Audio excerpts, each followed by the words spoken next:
언니, 어머니 재산은 친자식인 우리가 받는 게 맞죠? 시누이가 그렇게 말하는 순간 저는 20년이 무너지는 걸 느꼈습니다. 하지만 장례식 3일째 어머니가 남기신 진짜 유언이 공개되는데 저는 김현숙, 올해 55입니다. 결혼한 지 25해가 됐고 그중 20해를 시어머니를 모시며 살았습니다. 새벽 5시면 일어나 죽을 끓였고 밤 11시엔 어머니 손발을 주물렀습니다. 병원 갈 때도 머리 감기실 때도 손톱 깎을 때도 제가 했습니다. 누가 시켜서 한 게 아니었습니다. 제 친정 어머니는 제가 20살 때 돌아가셨거든요. 그래서인지 시어머니가 더 소중하게 느껴졌습니다. 어머니도 저를 예뻐해 주셨습니다. 현수가 너는 내 친딸보다 낫다. 어머니는 가끔 제 손을 잡으며 그렇게 말씀하셨습니다. 저는 그 말이 그저 칭찬인 줄만 알았습니다. 그런데 그 말 속에 어머니의 깊은 슬픔이 담겨 있었다는 걸 저는 너무 늦게 알았습니다. 그날은 평범한 화요일 아침이었습니다. 저는 언제나처럼 새벽 5시에 일어나 부엌으로 갔습니다. 어머니 방에서 이상한 소리가 들렸습니다. 어머니? 문을 열었을 때 어머니는 바닥에 쓰러져 계셨습니다. 어머니, 어머니.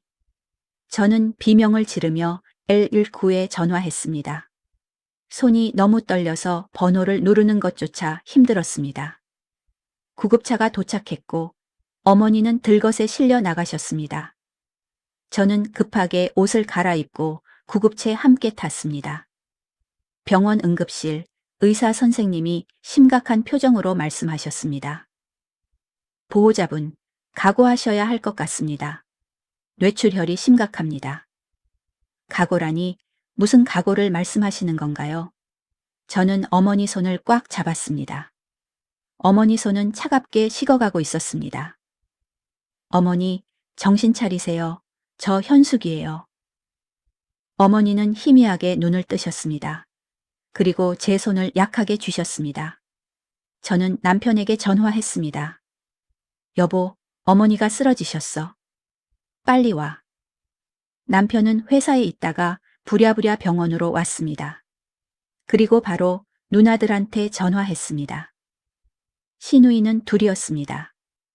큰 시누이 박미선은 50셋, 작은 시누이 박미경은 50이었습니다. 둘 다 결혼해서 잘 살았고 1년에 명절 때나 한 번씩 얼굴 비추는 사람들이었습니다. 그런데 그날은 달랐습니다. 두 시누이는 평소답지 않게 빠르게 병원에 도착했습니다. 큰 시누이는 명품 가방을 들고 작은 시누이는 화려한 옷을 입고 나타났습니다. 어머니, 그들은 병실로 뛰어들어가 어머니 손을 잡으며 울었습니다. 어머니, 정신 차리세요. 딸들 왔어요. 저는 그 모습을 보며 조금 안심했습니다. 아무리 평소에 안 오셔도 역시 친자식은 다르구나. 하지만 제 생각은 오래가지 못했습니다. 큰 시누이가 저를 복도로 불러냈습니다. 언니, 어머니 통장이랑 도장 어디 있어요? 네? 어머니 상태가 이러신데 당연히 병원비 준비해야 되잖아요. 빨리 말해봐요. 저는 어이가 없었습니다. 어머니가 저렇게 위독하신데 제일 먼저 하는 말이 통장 이야기라니. 언니, 그건 나중에 얘기해요. 지금은 어머니 상태가. 뭐가 나중이야? 지금 당장 필요한 거라고. 작은 시누이도 거들었습니다. 언니, 우리가 친딸이니까 어머니 재산 관리는 우리가 해야 되는 거 아니에요? 저는 그제야 알았습니다. 이 사람들이 왜 이렇게 빨리 온 건지. 어머니는 일주일간 중환자실에 계셨습니다. 저는 일주일 내내 병원을 지켰습니다. 간이 침대를 빌려서 복도에서 잤고 어머니 상태가 조금이라도 변하면 바로 달려갔습니다. 시누이들은 하루에 한 번씩 와서 어머니 얼굴 보고는 금방 갔습니다. 그러면서도 저한테 계속 물었습니다. 어머니 통장 어디 있대? 어머니 집 열쇠는? 어머니 명의 재산이 뭐가 있어? 저는 대답하지 않았습니다. 어머니가 깨어나시면 어머니께서 직접 결정하실 일이라고 생각했으니까요. 일곱째 날 밤, 어머니의 의식이 잠깐 돌아왔습니다. 저는 급히 어머니 곁으로 갔습니다. 어머니, 저 현숙이에요. 어머니는 힘들게 눈을 뜨시고 제 얼굴을 보셨습니다. 그리고 떨리는 손으로 제 손을 찾으셨습니다. 저는 어머니 손을 꽉 잡았습니다. 어머니는 평생 끼고 계시던 금반지를 천천히 빼셨습니다. 그리고 제 손가락에 끼워주셨습니다. 현수가. 네, 어머니. 미안하다. 네가 고생 많았다. 어머니, 무슨 말씀이세요? 당연한 거예요. 현수가, 너는 내 진짜 딸이다. 어머니는 그 말을 마지막으로 눈을 감으셨습니다. 어머니, 어머니. 저는 어머니를 흔들었지만 어머니는 다시 눈을 뜨지 않으셨습니다. 의사 선생님들이 달려왔고 심폐소생술을 시도했지만 소용없었습니다. 오후 9시 35분 어머니는 그렇게 떠나셨습니다. 저는 어머니 손을 잡고 한참을 울었습니다. 어머니가 제 손에 끼워주신 금반지가 눈물에 젖었습니다. 그때 복도에서 시누이들이 달려왔습니다. 어머니, 큰 시누이가 병실로 뛰어들어왔고 어머니를 보더니 주저앉아 울기 시작했습니다. 어머니, 왜 이러세요? 딸들 보고 가셔야죠. 작은 시누이도 울었습니다. 하지만 저는 알았습니다. 저들의 눈물이 진짜가 아니라는 걸. 왜냐하면 큰 시누이는 울면서도 제 손을 힐끔힐끔 쳐다봤거든요. 제 손에 끼워진 어머니의 금반지를 보면서 말입니다. 장례식장은 북적였습니다. 어머니 생전에 알고 지내시던 분들, 동네 이웃들, 아버지 친구분들까지 많은 분들이 조문을 오셨습니다. 상주는 시누이 두 분이었습니다.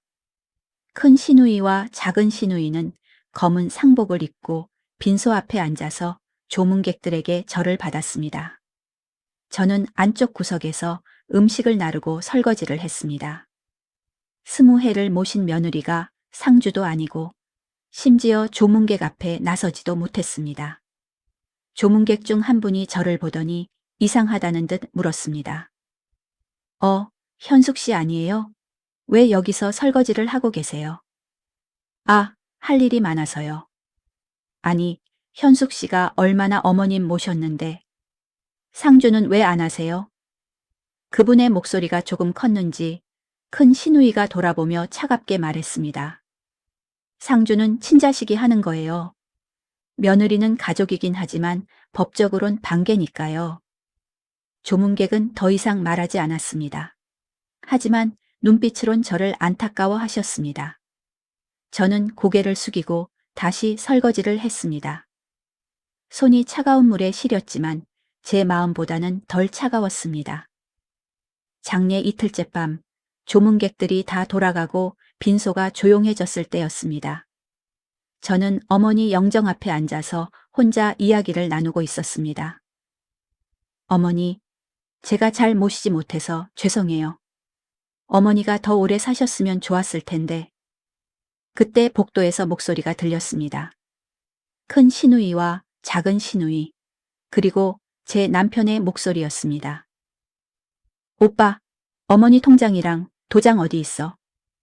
그건 아내가 관리하고 있어. 뭐, 며느리가? 큰 시누이의 목소리가 날카로워졌습니다. 오빠, 정신 차려. 언니는 법적으로 남이야. 친자식인 우리가 받아야 되는 거라고. 근데 누나, 아내가 20해 동안 어머니 모신 건 사실이잖아. 그래서 뭐, 그건 며느리 도리 아니야? 당연히 해야 되는 거지. 그게 무슨 대단한 거라고. 작은 시누이가 거들었습니다. 오빠, 우리 어머니 집이 지금 시세로 얼마인지 알아? 최소 4억은 돼. 거기다 예금까지 합치면 5억은 넘을 거야. 그걸 며느리한테 줄 수는 없잖아.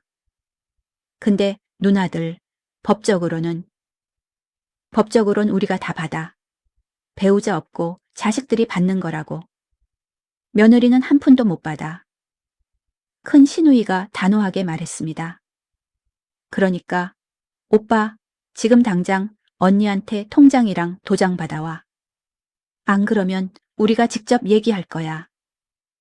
저는 문틈으로 그 광경을 보고 있었습니다.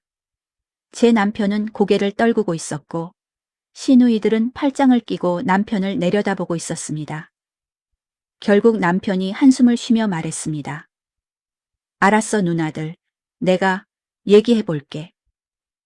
저는 그 순간 가슴이 무너지는 걸 느꼈습니다. 25해를 함께 산 남편이 끝까지 제 편이 아니었습니다.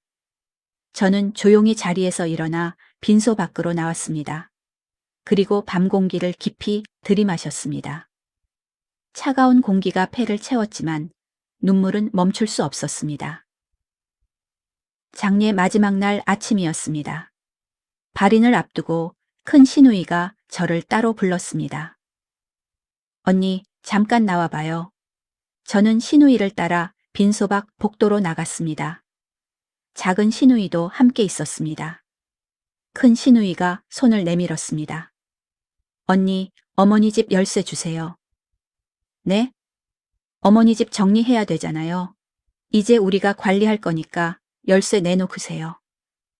언니, 그건 너무 급한 거 아니에요? 장례도 아직 안 끝났는데. 작은 시누이가 비웃듯이 말했습니다. 언니, 뭐 착각하는 거 아니에요? 어머니 재산은 법적으로 친자식인 우리가 받는 거예요. 며느리는 상속권 없어요. 전 그런 게 아니라. 그럼 뭐예요? 설마 어머니 재산 노리는 거예요? 큰 시누이의 목소리가 차갑게 식었습니다. 언니가 20해 동안 어머니 모신 건 우리도 알아요. 근데 그게 뭐 대단한 거라고요? 그건 며느리 도리 아니에요? 시어머니 모시는 건 당연한 거잖아요. 작은 시누이가 덧붙였습니다. 그리고 솔직히 말하면 언니도 어머니 집에서 공짜로 살면서 혜택 본 거 있잖아요. 관리비도 안 냈고 생활비도 어머니가 대주셨고 그 정도면 충분히 받은 거 아니에요? 저는 입이 떡 벌어졌습니다. 어머니와 함께 사는 동안 생활비는 제가 더 많이 냈습니다. 관리비도 공과금도 식비도 모두 제 돈으로 냈습니다. 어머니는 연금으로 병원비만 쓰셨고 나머지는 전부 저한테 나중에 네가 써라 라며 주셨습니다. 하지만 저는 그 돈을 한 푼도 안 쓰고 어머니 명의 통장에 그대로 넣어뒀습니다. 그런데 지금 제가 공짜로 살았다고요? 언니들, 그건 사실이 아니에요. 제가? 됐어요. 말 길게 할 필요 없어요. 큰 시누이가 손을 휘저었습니다. 열쇠 주세요. 안 주면 자물쇠 바꿀 거예요. 어차피 집은 우리 거니까. 저는 가방에서 천천히 열쇠를 꺼냈습니다. 그리고 시누이 손에 놓았습니다. 큰 시누이가 열쇠를 받아들며 만족스럽게 웃었습니다. 그래, 이래야 말이 통하지. 언니도 이제 알아들었으면 어머니 통장이랑 도장도 내일까지 가져와요. 알았죠? 두 시누이는 그렇게 말하고는 유유히 걸어갔습니다. 저는 그 자리에 서서 한참을 멍하니 있었습니다. 20해가 이렇게 끝나는 건가? 어머니가 제 손에 끼워주신 금반지가 손가락에서 무겁게 느껴졌습니다. 발인이 끝나고 어머니는 납골당에 모셔졌습니다. 저는 어머니 위파의 앞에서 마지막 절을 올렸습니다. 어머니, 편히 쉬세요. 현숙이가 항상 기억할게요.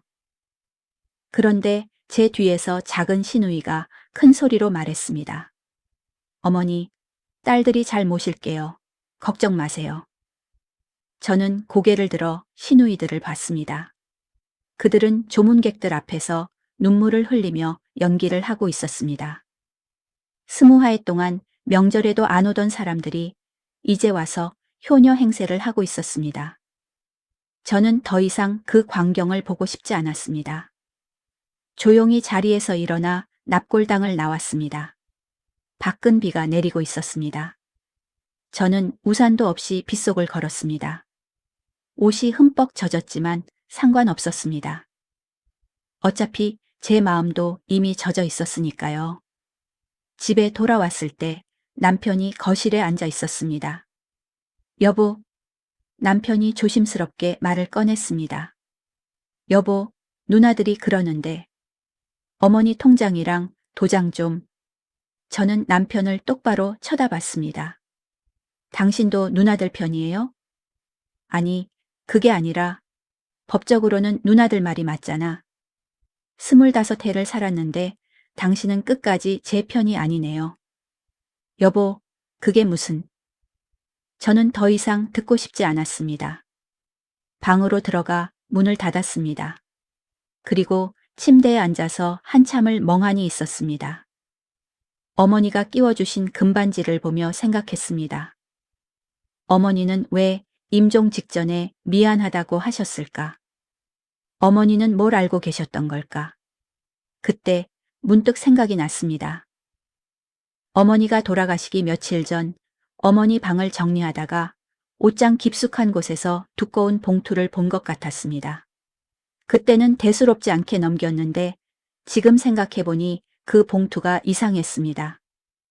어머니는 평소 중요한 서류는 절대 옷장에 넣지 않으셨거든요. 저는 벌떡 일어났습니다. 어머니 집 열쇠는 시누이들한테 줬지만 제게는 아직 비상 열쇠가 하나 더 있었습니다. 저는 재킷을 걸치고 집을 나섰습니다.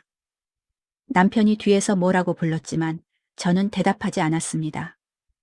어머니 집까지는 걸어서 10분 거리였습니다. 비는 여전히 내리고 있었고 저는 우산도 없이 그 빗속을 걸어갔습니다. 어머니 집 앞에 도착했을 때 다행히 시누이들은 아직 오지 않았습니다.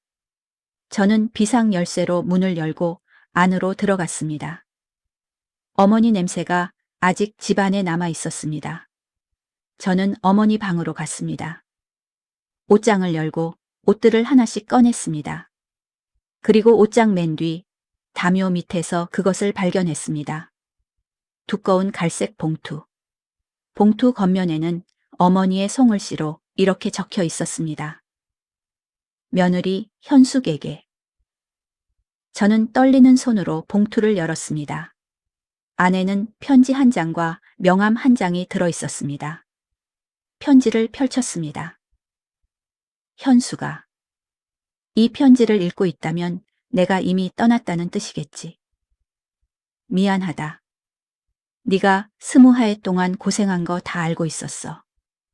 새벽마다 일어나 죽 끓이는 소리, 밤마다 내 손발 주무르는 손길, 병원 갈 때마다 부축해주던 너의 팔. 엄마가 다 느꼈단다. 내 딸들이 너한테 어떻게 하는지도 다 봤어. 명절에도 안 오고 전화도 안 하고 돈만 달라고 하는 모습. 엄마 마음이 너무 아팠단다. 그래서 엄마가 준비해뒀어. 이 명함에 있는 변호사님한테 연락해.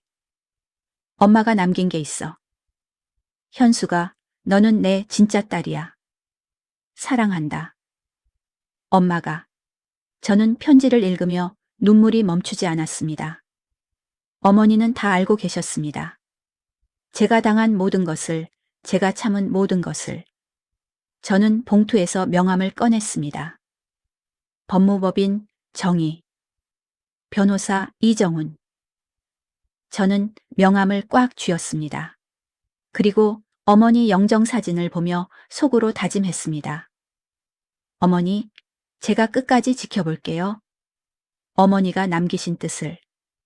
밖에서는 여전히 비가 내리고 있었지만 제 마음속에는 작은 불씨 하나가 타오르기 시작했습니다. 이제 진짜 이야기가 시작되는 겁니다. 다음 날 아침 저는 명함에 적힌 번호로 전화를 걸었습니다. 신호음이 3번 울리고 남자 목소리가 들렸습니다. 법무법인 정희 이정훈 변호사입니다. 저 안녕하세요. 김현숙이라고 합니다. 박순자 어머니께서. 아, 김현숙 씨. 변호사님의 목소리가 갑자기 밝아졌습니다. 기다리고 있었습니다. 언제 사무실로 오실 수 있으세요? 오늘도 괜찮을까요? 물론입니다. 오후 2시에 오시죠. 주소는? 저는 급하게 메모지에 주소를 적었습니다. 전화를 끊고 나니 심장이 빠르게 뛰었습니다. 어머니가 대체 무엇을 준비하셨을까? 법무법인은 시내 중심가 빌딩 7층에 있었습니다. 저는 평소 잘 입지 않던 정장을 꺼내 입었습니다. 거울을 보니 낯선 제 모습이 보였습니다. 20해 동안 살림만 하다 보니 이렇게 밖에 나갈 일이 거의 없었거든요. 사무실 문을 열고 들어가니 50대 중반으로 보이는 남자분이 일어나서 저를 맞아주셨습니다. 김현숙 씨, 맞으시죠? 이정훈입니다. 네, 안녕하세요. 여기 앉으세요. 차 드릴까요? 아니요, 괜찮습니다. 변호사님은 책상 서랍에서 두꺼운 파일을 꺼냈습니다. 김현숙 씨, 우선 박순자 어르신의 명복을 빕니다. 감사합니다. 어르신께서 저를 3년 전에 찾아오셨습니다. 3년 전이요? 네. 그때 이미 모든 걸 준비하셨어요. 변호사님이 파일을 펼쳤습니다. 첫 장에는 유언장이라고 큰 글씨로 적혀 있었습니다. 이것은 공증받은 유언장입니다. 법적으로 완벽하게 효력이 있는 문서입니다.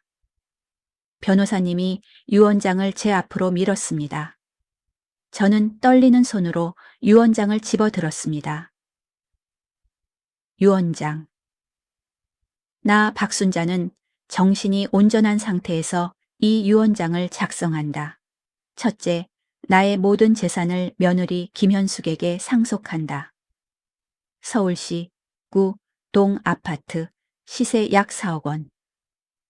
은행 예금 통장 잔액 전액 약 1억 2천만 원. 기타 동산 일체. 둘째, 나의 딸 박미선, 박미경에게는 일체의 재산을 상속하지 않는다. 셋째, 이 유언장에 이의를 제기하는 자는 상속권을 박탈한다. 2022년 3월 15일 유언자 박순자 인 공증인 인. 저는 유언장을 읽으며 손이 떨렸습니다. 이게 정말 유효한 건가요? 물론입니다. 공증까지 받았으니 법적으로 완벽합니다. 하지만 시누이들이 가만히 있을까요? 당연히 반발하겠죠? 하지만 저희에게는 더 강력한 무기가 있습니다. 변호사님이 파일에서 USB 하나를 꺼냈습니다. 이 안에 뭐가 들어있는지 아세요? 아니요. 박순자 어르신께서 지난 3년간 녹음하신 파일들입니다. 변호사님이 노트북을 켜고 USB를 꽂았습니다. 하나만 들어보시죠. 클릭 소리와 함께 녹음 파일이 재생됐습니다. 처음엔 잡음만 들렸습니다. 그러다 큰 시누이의 목소리가 들렸습니다. 엄마, 돈 좀 줘. 미선아, 지난번에 준 게 500만 원이었는데. 그게 뭐 어때? 엄마 돈 많잖아. 빨리 줘. 근데 딸아, 엄마 병원비도 있고. 엄마는 말이 많아. 현숙이 언니가 다 해주잖아. 엄마는 그냥 돈만 주면 돼. 하지만 아, 진짜 안 줄 거면 됐어. 다음부터 명절에도 안 올 거야. 그럴 거지? 알았다. 줄게. 그래, 엄마. 통장 어디 있어? 녹음이 끝나고 침묵이 흘렀습니다. 저는 입을 다물 수 없었습니다. 이런 녹음이 몇 개나 있나요? 23개입니다. 23개요? 네. 박순자 어르신께서는 딸분들이 올 때마다 녹음하셨습니다. 핸드폰 녹음 기능으로요. 변호사님이 다른 파일을 클릭했습니다. 이번에는 작은 시누이의 목소리였습니다. 엄마, 나 학원 빚이 3천만 원인데 도와줘. 미경아, 엄마가 지난번에도 2천만 원 줬잖니. 그거랑 이거랑 다르지. 이번에 안 갚으면 학원 문 닫아. 근데 딸아, 엄마도 돈이 무한정 있는 게. 에이, 엄마. 어차피 나중에 엄마 재산 우리가 다 받을 거잖아. 미리 받는 거라고 생각해. 그리고 솔직히 말하면 현숙이 언니가 엄마 모시면서 얼마나 챙겨 먹었겠어?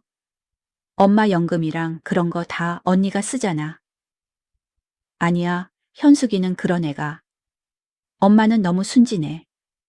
여튼 나 돈 필요하니까 빨리 줘.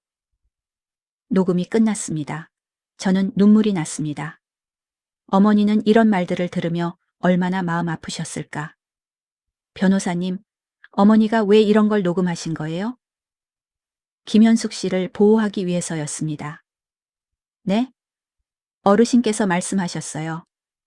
내가 죽으면 내 딸들이 현숙이를 괴롭힐 게 뻔하다. 그래서 현숙이를 지킬 무기를 만들어두고 싶다고요. 저는 입술을 깨물었습니다. 어머니는 임종 직전까지 저를 생각하셨던 겁니다. 그리고 이것도 있습니다. 변호사님이 또 다른 서류를 꺼냈습니다. 어르신께서 직접 쓰신 편지입니다. 법정에서 낭독될 예정입니다. 편지였습니다. 어머니의 송을씨였습니다. 저는 편지를 읽기 시작했습니다. 나 박순자는 이 편지를 유언장과 함께 남긴다. 내 딸 박미선과 박미경에게 너희들은 20해 동안 단 한 번도 명절에 제대로 오지 않았다.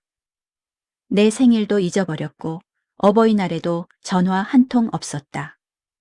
찾아올 때는 언제나 돈이 필요할 때뿐이었다. 나는 그게 너무 슬펐다. 하지만 며느리 현숙이는 달랐다. 매일 새벽 5시에 일어나 내 죽을 끓여줬다. 밤마다 내 손발을 주물러줬다.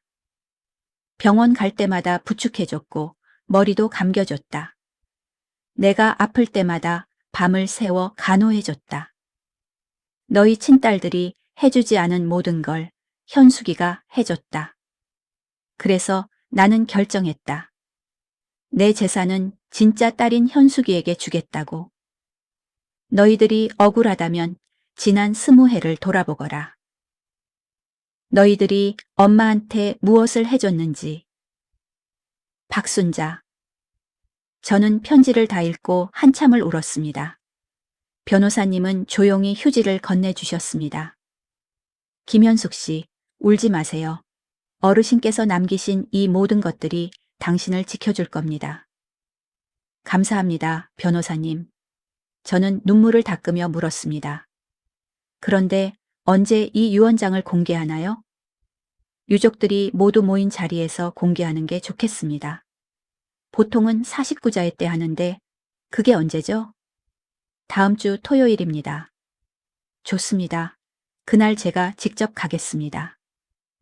시누이들이 난리를 칠 텐데. 그럴 겁니다.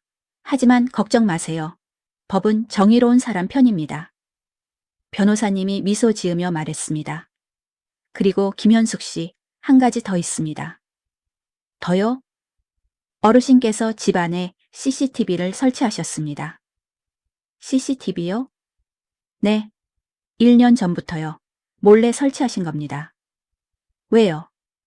딸분들이 어르신을 어떻게 대하는지 영상으로 남기기 위해서였습니다. 변호사님이 노트북 화면을 돌렸습니다. 영상이 재생됐습니다. 화면에는 어머니 집 거실이 보였습니다. 큰 시누이가 어머니 앞에 서 있었습니다. 엄마, 밥은? 미선아, 엄마가 오늘 몸이 안 좋아서. 에이, 맨날 아프다고만 하네. 그럼 배달시켜 먹어. 배달 음식은 소화가 안 돼서.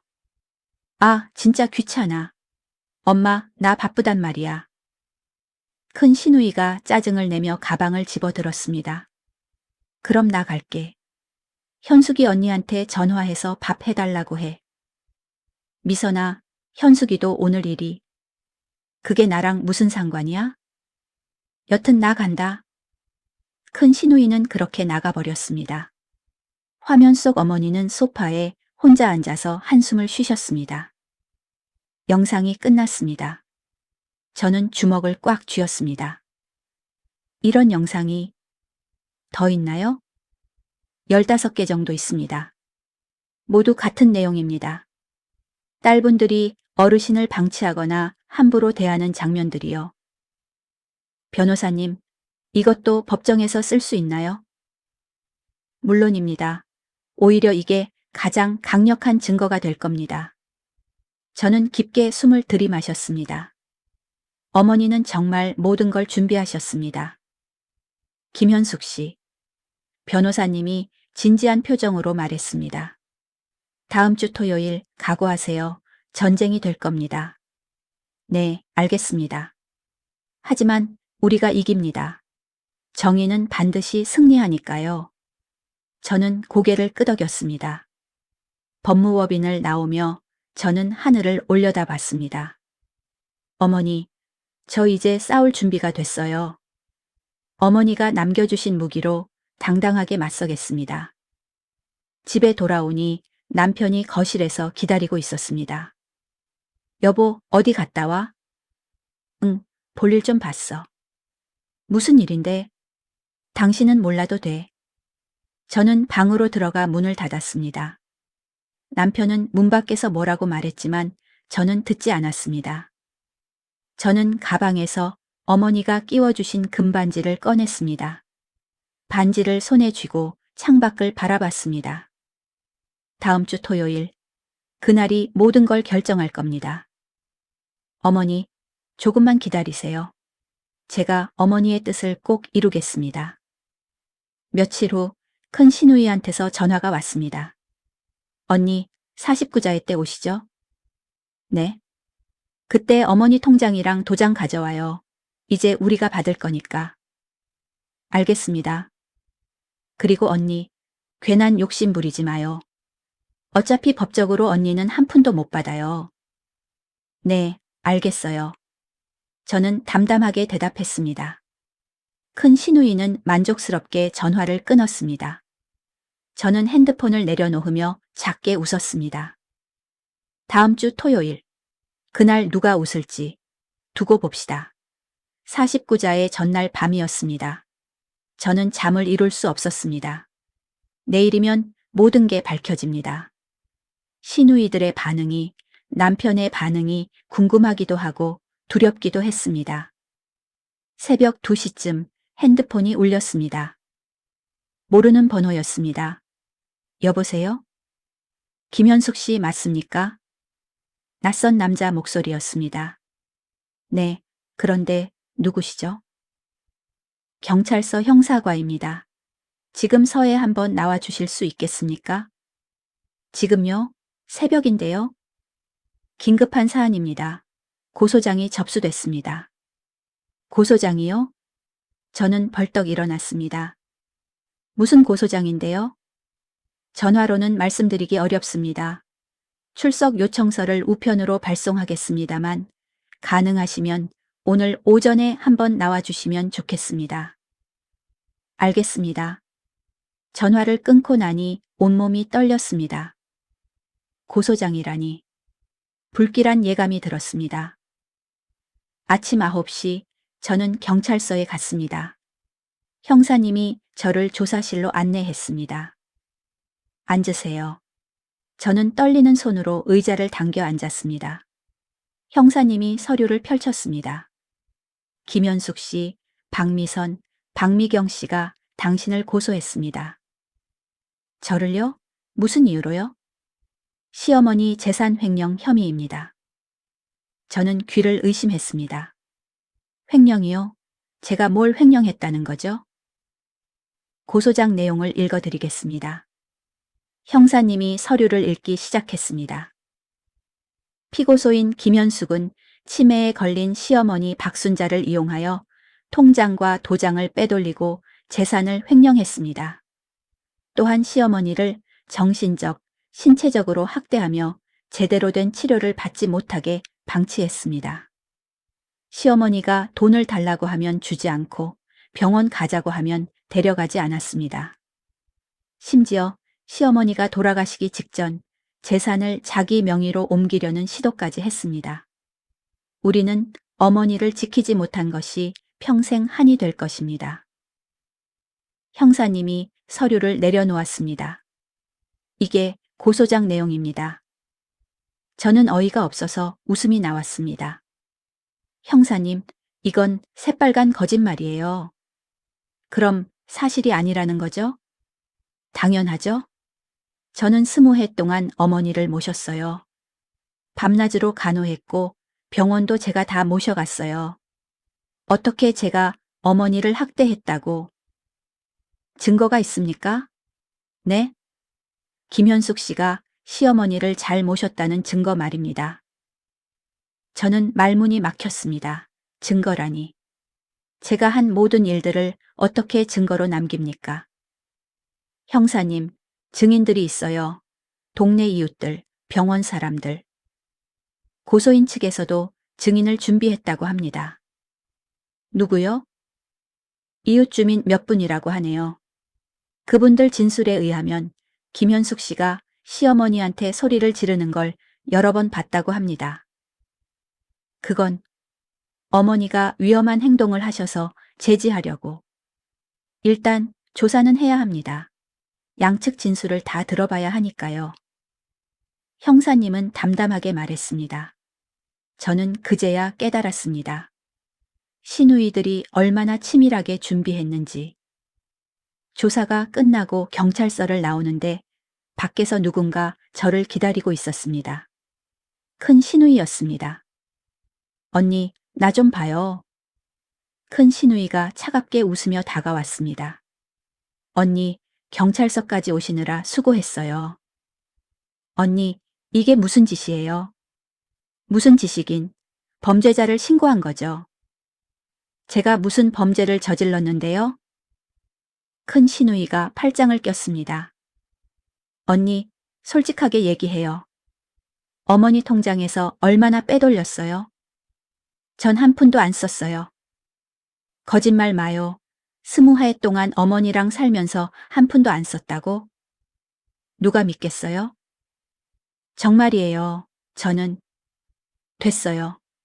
어차피 곧 밝혀질 거니까. 큰 시누이가 가방에서 서류를 꺼냈습니다. 이거 보세요. 서류에는 민사소송 제기라고 적혀 있었습니다. 우리 변호사 선임했어요. 대형 법무법인이에요. 언니가 어머니한테서 횡령한 돈 전부 토해내야 될 거예요. 저는 횡령한 게 없다니까요. 그건 법정에서 증명하세요. 아, 참고로 우리 증인 5명 준비했어요. 전부 언니가 어머니 학대한 거 목격한 사람들이에요. 그게 다 거짓말이잖아요. 큰 시누이가 비웃었습니다. 거짓말? 증인이 5명인데. 언니, 현실을 좀 봐요. 우리는 친자식이에요. 법적으로 상속권이 있다고요. 근데 언니는 뭐예요? 그냥 며느리잖아요. 작은 시누이도 옆에서 거들었습니다. 언니, 어차피 법정 가면 우리가 이겨요.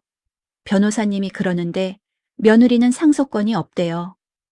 그러니까 언니가 가진 통장이랑 도장 지금 내놓으면 우리도 고소 취하할 수 있어요. 저는 아무것도 안 내놓을 거예요. 그래요? 그럼 법정에서 봐요. 시누이들은 그렇게 말하고 가버렸습니다. 저는 그 자리에 서서 온몸이 떨렸습니다. 시누이들이 준비한 증인이 5명이라니. 아마 돈을 주고 거짓 증언을 시킨 것 같았습니다. 저는 급하게 변호사님한테 전화했습니다. 변호사님, 큰일 났어요. 무슨 일이세요? 시누이들이 저를 경찰에 고소했어요. 횡령 혐의로요. 예상했던 일입니다. 걱정 마세요.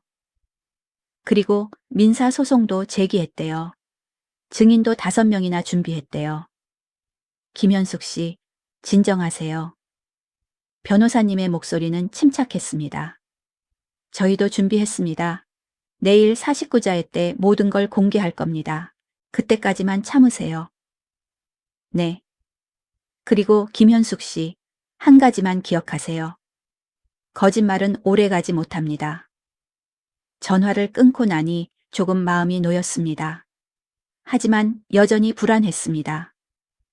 집에 돌아왔을 때 남편이 심각한 표정으로 앉아 있었습니다. 여보, 누나들한테 전화 왔어. 뭐래? 당신이 경찰 조사 받았다며? 어머니 재산 횡령 혐의로? 그건, 여보, 대체 무슨 짓을 한 거야? 남편이 저를 째려봤습니다. 나는 당신을 믿었어. 당신이 어머니 잘 모실 거라고. 근데 이게 뭐야? 당신도 날 의심하는 거야? 의심이 아니라 사실이잖아. 누나들이 증거도 있다고 하던데. 그게 다 거짓말이라고. 거짓말이면 왜 증인이 5명이나 있어? 남편이 소리를 질렀습니다. 여보, 솔직하게 얘기해. 어머니 통장에서 얼마나 뺐어? 나는 한 푼도 안 뺐다고. 그럼 통장 잔액이 왜 이렇게 줄어든 거야? 누나들이 확인해 봤는데 최근 3년간 5천만 원이 빠져나갔대. 저는 그제야 알았습니다. 그 5천만 원은 제가 어머니 병원비로 쓴 돈이었습니다. 어머니는 중환자실에 여러 번 입원하셨고 그때마다 저는 제 돈을 보태서 병원비를 냈습니다. 어머니 통장에서 부족한 부분을 제 돈으로 채운 겁니다. 하지만 남편은 그걸 믿지 않았습니다. 여보, 나 이제 당신 못 믿겠어. 당신이 날 못 믿는다고? 그래. 25해를 살았지만 당신이 이런 사람인 줄 몰랐어. 남편은 그렇게 말하고 방으로 들어가 버렸습니다. 저는 거실에 혼자 남겨졌습니다. 남편마저 저를 의심했습니다. 25해를 함께 산 사람이 끝까지 제 편이 아니었습니다.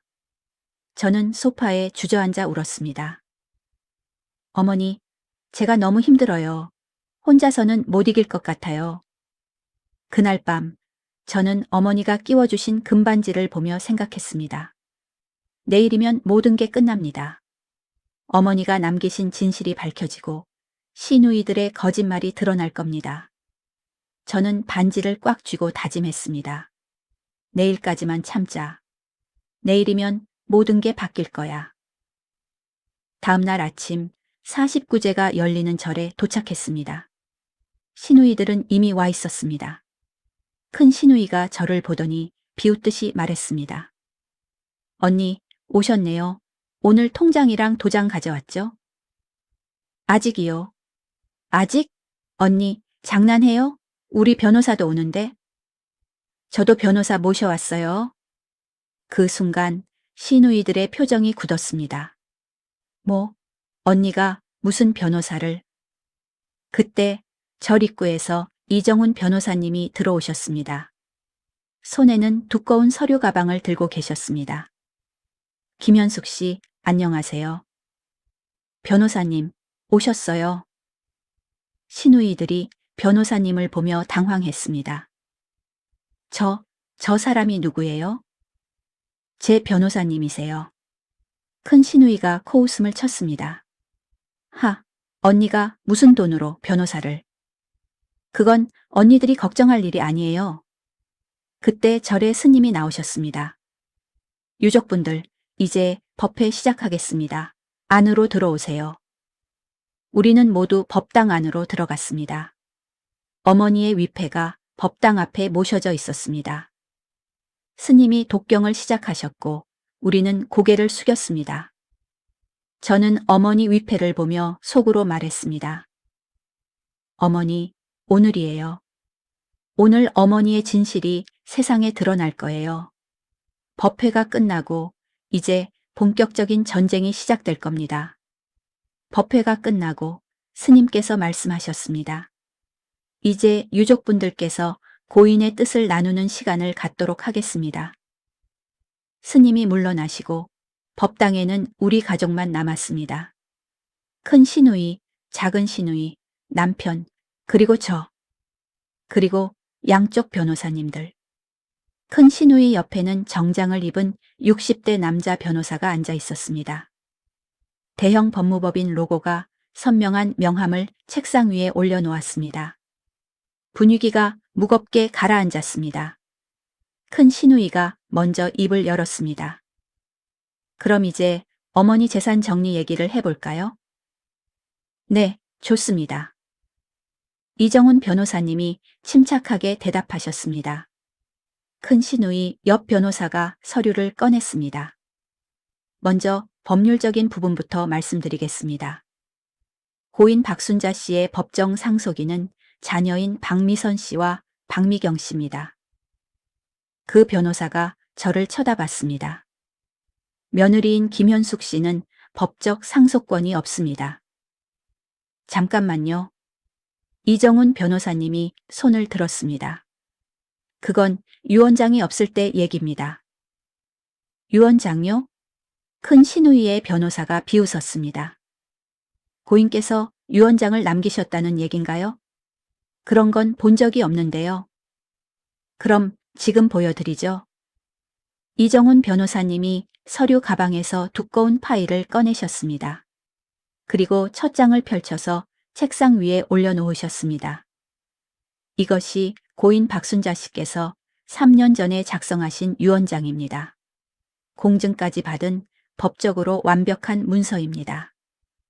시누이들이 유언장을 보더니 얼굴이 하얗게 질렸습니다. 큰 시누이가 유언장을 낚아채듯 집어들었습니다. 이게 뭐예요? 그녀의 손이 떨리기 시작했습니다. 유언장을 읽던 큰 시누이의 얼굴이 점점 일그러졌습니다. 이건 말도 안 돼. 작은 시누이도 옆에서 유언장을 함께 봤습니다. 언니, 이게 대체 어머니가 전 재산을 현숙이 언니한테 준다고? 큰 시누이가 소리를 질렀습니다. 이건 절대 어머니가 쓴 게 아니야. 조작이야. 조작이라니요? 이정훈 변호사님이 차분하게 말했습니다. 이 유언장은 3년 전 고인께서 정신이 온전한 상태에서 작성하셨습니다. 공증인의 서명도 있고 법적으로 하자가 전혀 없습니다. 하지만 어머니가 3년 전부터 치매가 있었어요. 작은 시누이가 다급하게 말했습니다. 어머니는 정신이 온전하지 않으셨다고요. 증거가 있습니까? 증거요? 네. 고인께서 3년 전 치매가 있었다는 의학적 증거 말입니다. 시누이들은 말문이 막혔습니다. 이정훈 변호사님이 다른 서류를 꺼냈습니다. 오히려 저희에게는 증거가 있습니다. 이것은 3년 전 고인께서 건강검진을 받으신 기록입니다. 변호사님이 서류를 펼쳤습니다. 여기 보시면 고인은 당시 치매 증상이 전혀 없었습니다. 인지기능 검사에서도 정상 판정을 받으셨습니다.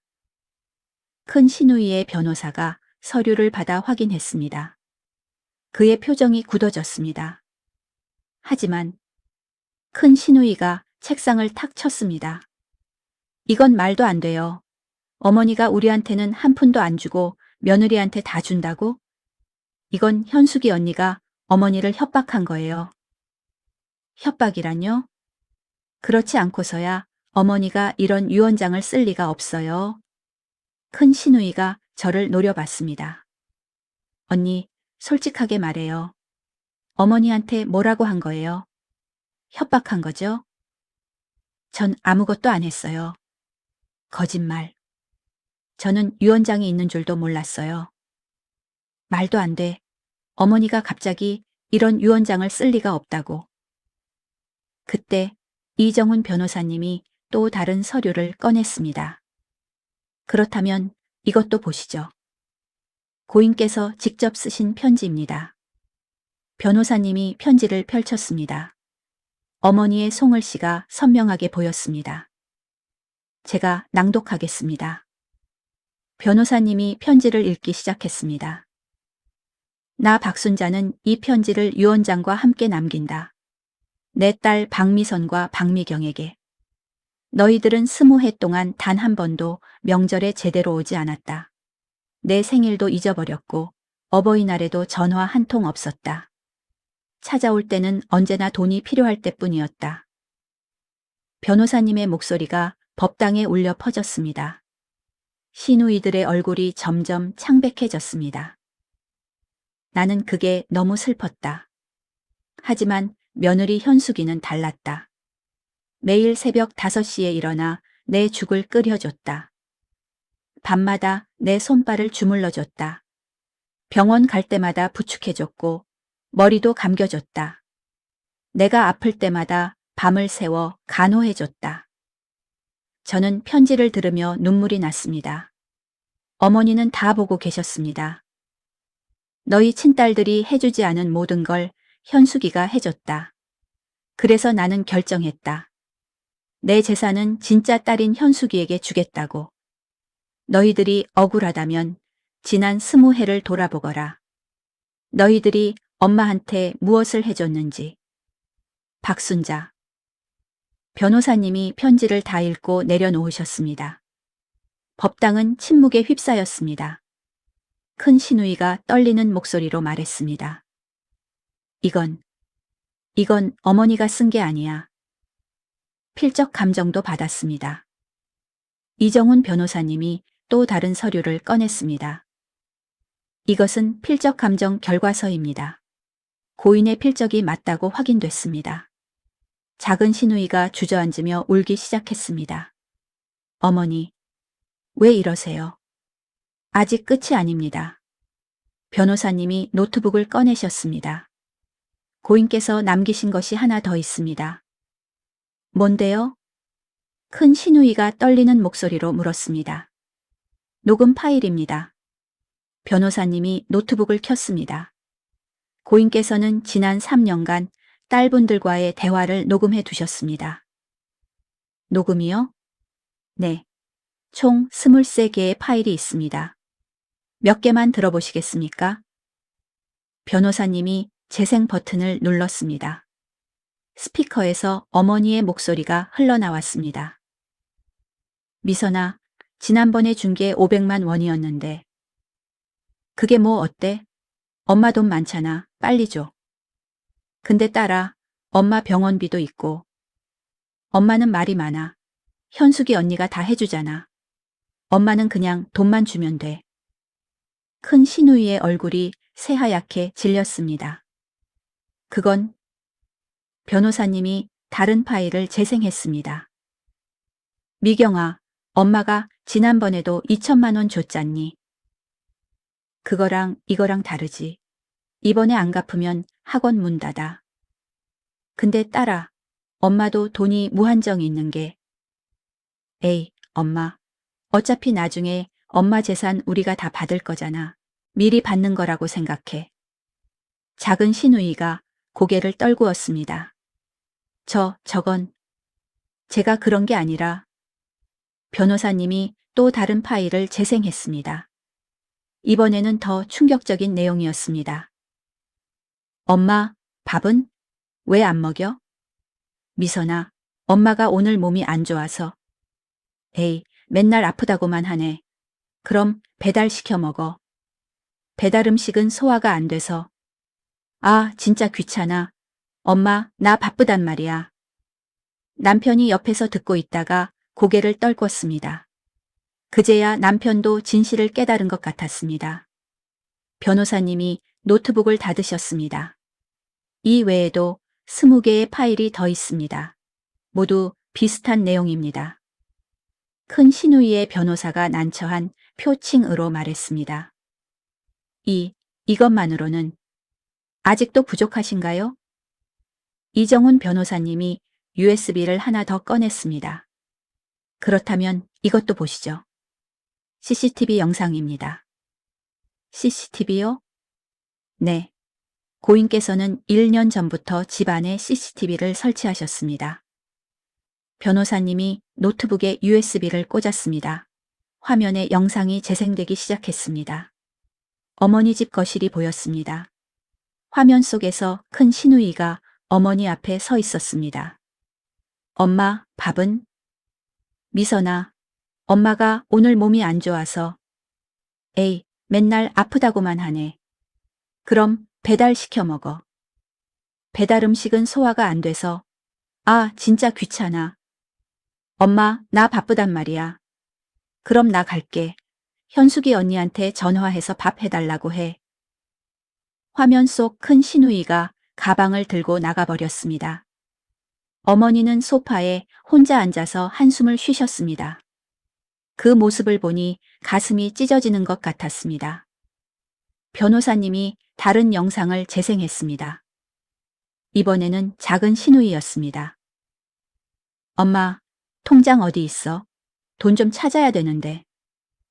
미경아, 지난주에도 100만 원 줬잖니. 그게 벌써 다 떨어졌어. 빨리 줘. 근데 딸아, 엄마 다음 달 병원비는 현숙이 언니가 내주면 되잖아. 엄마, 말 많이 하지 말고 통장이나 줘. 작은 신우이가 어머니 방에서 통장을 찾아 가져가는 모습이 고스란히 담겨 있었습니다.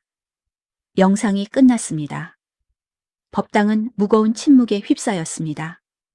큰 신우이가 바닥에 주저앉았습니다. 어머니, 이런 걸 왜냐고요? 이정훈 변호사님이 차갑게 말했습니다. 김현숙 씨를 지키기 위해서였습니다.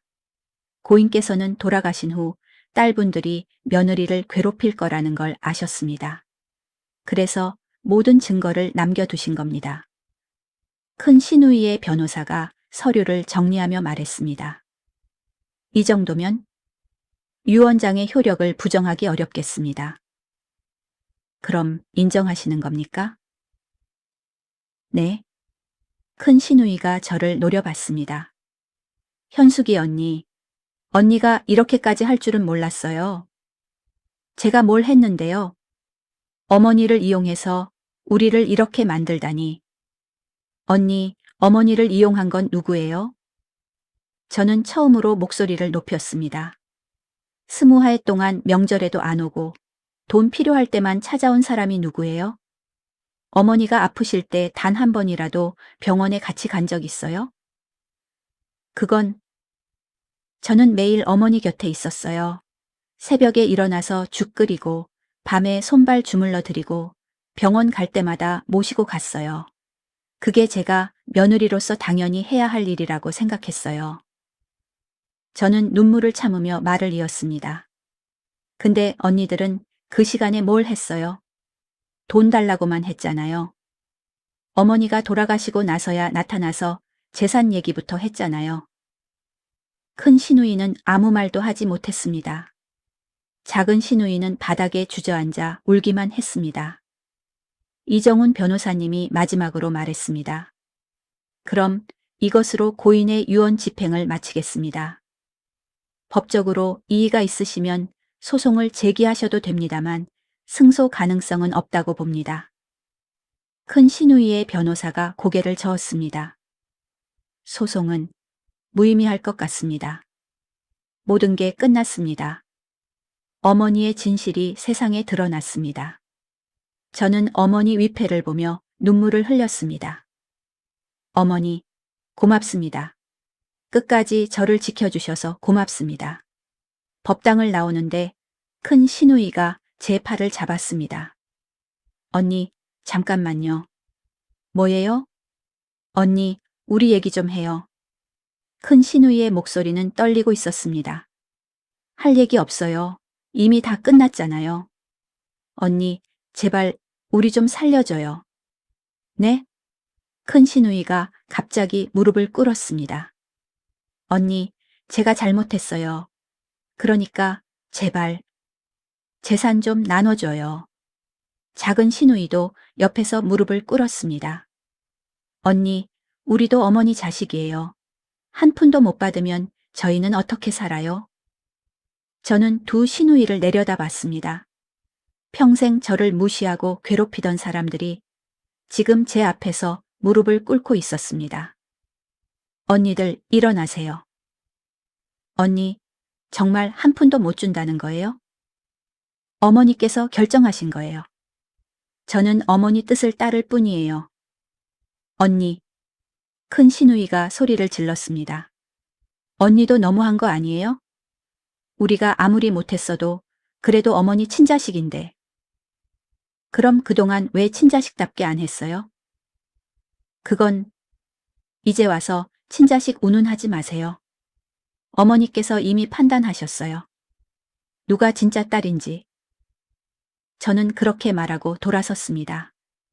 뒤에서 시누이들이 울부짖는 소리가 들렸지만 저는 돌아보지 않았습니다. 그날 밤 집에 돌아왔을 때 남편이 거실에 앉아 있었습니다. 여보, 남편이 조심스럽게 말을 꺼냈습니다. 여보, 오늘 미안해. 뭐가요? 내가 당신을 의심한 거. 누나들 말만 믿고. 이제 와서 사과해도 늦었어요. 저는 방으로 들어가려 했습니다. 남편이 제 앞을 막아섰습니다. 여보, 제발. 한 번만 용서해줘. 내가 잘못했어. 당신은 25해 동안 단 한 번도 제 편이 아니었어요. 여보, 어머니가 돌아가셨을 때도, 시누이들이 저를 괴롭힐 때도, 경찰서 갈 때도, 당신은 항상 누나들 편이었어요. 그건 이제 더 이상 당신하고 살고 싶지 않아요. 남편의 얼굴이 창백해졌습니다. 여보, 지금 무슨 소리를? 이혼하고 싶어요. 여보. 남편이 제 손을 잡았습니다. 여보, 제발. 나한테 한 번만 더 기회를 줘. 기회는 이미 25번 드렸어요. 25해 동안요. 저는 남편의 손을 뿌리쳤습니다. 내일 변호사 통해서 이혼 서류 보낼게요. 여보. 저는 방문을 닫았습니다. 남편은 밖에서 한참을 문을 두드렸지만 저는 문을 열지 않았습니다. 다음 날 아침, 저는 이정훈 변호사님 사무실을 찾아갔습니다. 변호사님, 이혼 소송도 맡아주실 수 있나요? 물론입니다. 사유가 뭡니까? 남편이 저를 믿지 않았어요. 시누이들 편만 들었고요. 그 정도로는 이혼 사유가 약할 수 있습니다. 그럼 어떻게 해야 하나요? 협의 이혼을 하시는 게 좋겠습니다. 남편분이 동의하시면. 그때 제 핸드폰이 울렸습니다. 모르는 번호였습니다. 여보세요? 김현숙 씨 맞으시죠? 낯선 여자 목소리였습니다. 네, 그런데 누구세요? 저는 박미선 씨 친구인데요. 급하게 연락드릴 게 있어서요. 무슨 일이신데요? 박미선 씨가 지금 큰일 났어요. 저는 가슴이 철렁했습니다. 무슨 일이요? 박미선 씨가 오늘 아침에 수면제를 과다 복용했어요. 지금 병원 응급실에 있어요. 뭐라고요? 가족분들한테 연락이 안 돼서. 김현숙 씨 번호를 겨우 찾았어요. 저는 변호사님을 보며 말했습니다. 변호사님, 죄송한데 급한 일이 생겨서. 무슨 일이세요? 큰 시누이가 병원에 실려갔대요. 어서 가보세요. 저는 급히 사무실을 나와 택시를 탔습니다. 병원으로 가는 내내 가슴이 두근거렸습니다. 병원 응급실에 도착했을 때 큰 시누이의 친구가 복도에서 기다리고 있었습니다. 김현숙 씨 맞으시죠? 네. 지금 어떻게 됐어요? 위세척하고 지금 안정 중이에요.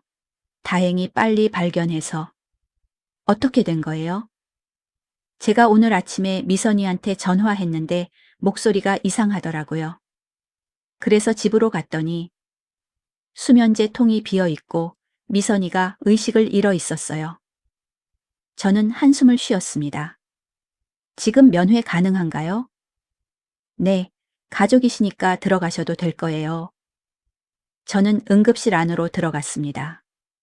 침대에 큰 시누이가 누워 있었습니다. 산소 마스크를 쓰고 링거를 맞고 있었습니다. 저는 침대 옆으로 다가갔습니다. 큰 시누이가 천천히 눈을 떴습니다. 언니, 왜 이런 짓을 한 거예요? 큰 시누이의 눈에서 눈물이 흘러내렸습니다. 언니, 저는 이제 아무것도 없어요. 무슨 소리예요? 남편이 이혼하겠대요. 제가 사업자금으로 남편 돈을 몰래 썼거든요. 그게 3천만 원인데 이제 갚을 수도 없고. 자식들도 저한테 실망했어요. 할머니 재산 받을 거라고 자랑했는데 한 푼도 못 받았잖아요. 애들이 저를 쳐다보지도 않아요. 큰 시누이가 흐느꼈습니다. 언니, 저는 정말 아무것도 없어요. 돈도, 가족도, 자존심도. 그게 제 잘못인가요? 아니요. 언니가 어머니한테 잘했으면 어머니께서 유언장을 그렇게 안 쓰셨을 거예요. 알아요. 다 제 잘못이에요. 큰 시누이가 저를 보며 말했습니다. 언니, 제발, 저 좀 도와주세요. 3천만 원만, 3천만 원만 빌려주세요. 나중에 꼭 갚을게요. 저는 고개를 저었습니다. 안 돼요. 언니, 어머니께서 언니한테 주지 말라고 하셨어요. 저는 어머니 뜻을 따를 거예요. 언니, 그럼 저는 어떻게 살아요? 그건 언니가 알아서 하셔야죠. 저는 돌아서서 나왔습니다. 뒤에서 큰 시누이가 우는 소리가 들렸지만 저는 돌아보지 않았습니다. 병원을 나오는데 작은 시누이가 입구에서 기다리고 있었습니다. 언니, 어떻게 알고 왔어요? 큰언니 친구한테 연락받았어요. 작은 시누이가 다가왔습니다. 언니, 우리 큰언니 정말 불쌍해요. 제발 좀 도와주세요. 작은 언니도 돈이 필요한 거 아니에요? 그건 그렇지만 솔직하게 말해요. 언니도 돈 빌리러 온 거잖아요. 작은 시누이가 고개를 숙였습니다. 네. 제 학원이 다음 달에 문 닫게 됐어요. 빚이 5천만 원이에요. 그래서요? 언니, 제발 5천만 원만 빌려주세요. 아니, 3천만 원만이라도. 안 돼요. 언니, 어머니께서 언니들한테 재산 주지 말라고 하셨어요. 저는 어머니 말씀을 지킬 거예요. 언니도 너무한 거 아니에요? 작은 시누이가 소리를 질렀습니다. 언니가 그렇게 착한 척 하더니 결국 돈 때문이었네요. 어머니 재산 혼자 다 먹으려고. 착한 척이요. 저는 작은 시누이를 똑바로 쳐다봤습니다. 저는 20해 동안 어머니를 모셨어요. 착한 척이 아니라 진심으로 모셨어요. 그래봤자 남의 엄마잖아요. 남의 엄마를 20해 동안 모시는 사람이 얼마나 될까요? 그건 언니들은 친엄마를 20해 동안 방치했잖아요. 그러고도 재산 달라고 하는 게 말이 돼요?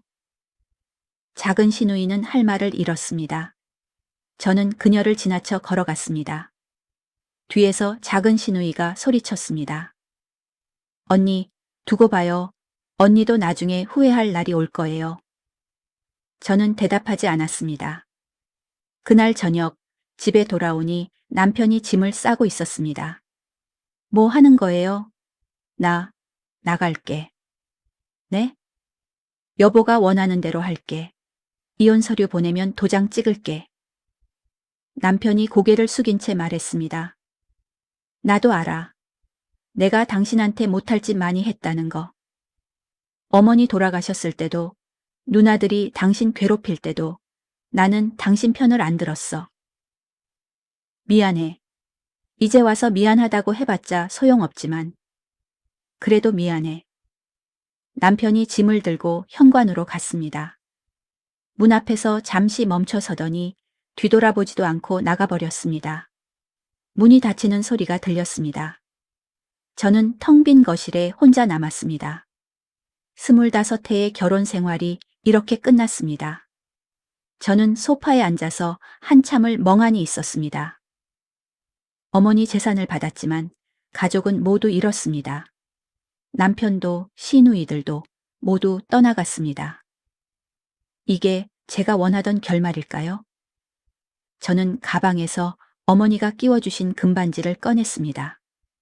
반지를 보며 눈물이 났습니다. 어머니, 제가 잘한 걸까요? 아니면 너무 냉정했던 걸까요? 며칠 후 큰 시누이한테서 문자가 왔습니다. 언니, 제가 법정에 갈게요. 어머니 유언장 무효 소송 제기할 거예요. 언니가 어머니를 협박했다는 증거를 찾았어요. 법정에서 봐요. 저는 문자를 보고 한숨을 쉬었습니다. 이제 또 법정에 가야 하나. 끝날 것 같았던 싸움이 다시 시작되는 건가? 저는 이정훈 변호사님한테 전화했습니다. 변호사님, 큰 시누이가 소송 제기한대요. 예상했던 일입니다. 걱정 마세요. 우리에게는 완벽한 증거가 있습니다. 하지만 시누이가 제가 어머니를 협박했다는 증거를 찾았대요.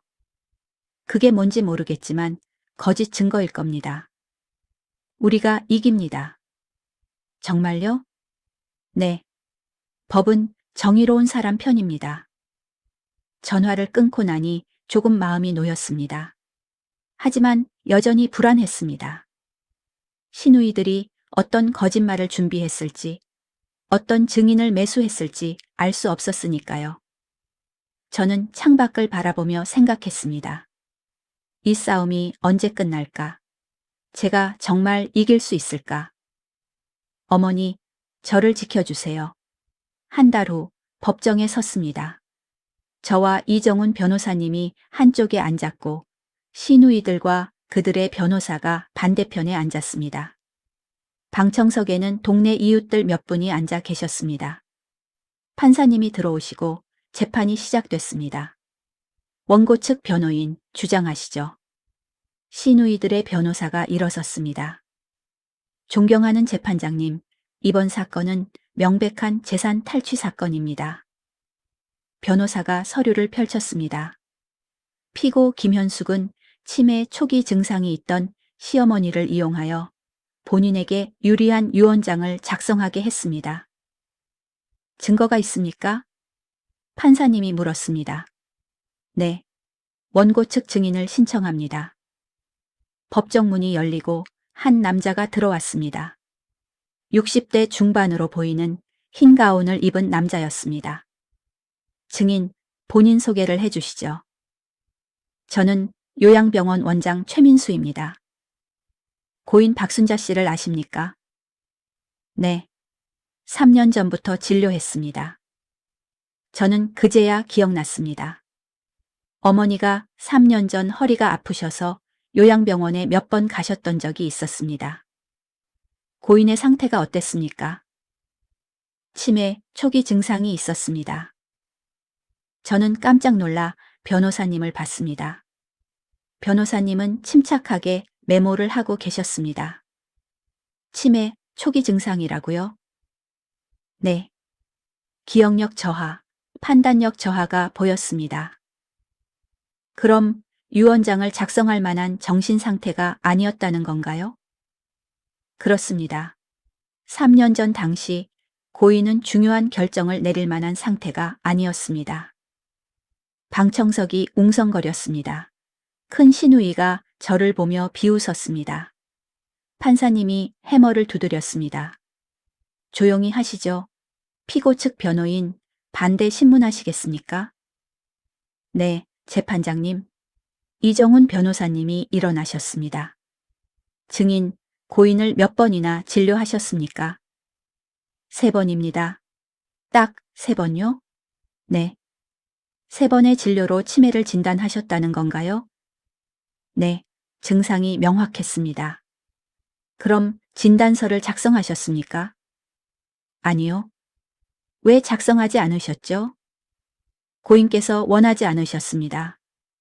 이상하네요. 변호사님이 서류를 꺼냈습니다. 이것은 같은 시기 고인께서 다른 병원에서 받으신 건강검진 결과입니다. 여기 보시면 인지기능 검사 결과가 정상으로 나왔습니다.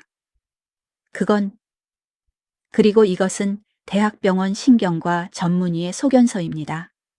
고인에게 치매 증상은 전혀 없었다고 명시되어 있습니다. 변호사님이 증인을 똑바로 쳐다봤습니다. 증인, 혹시 원고 측으로부터 돈을 받으신 건 아닙니까? 그런 건 대답하시죠. 증인의 얼굴이 빨개졌습니다. 저는 증인, 위증죄는 형사처벌 대상입니다. 신중하게 대답하시죠. 제가 잘못 봤을 수도 있습니다.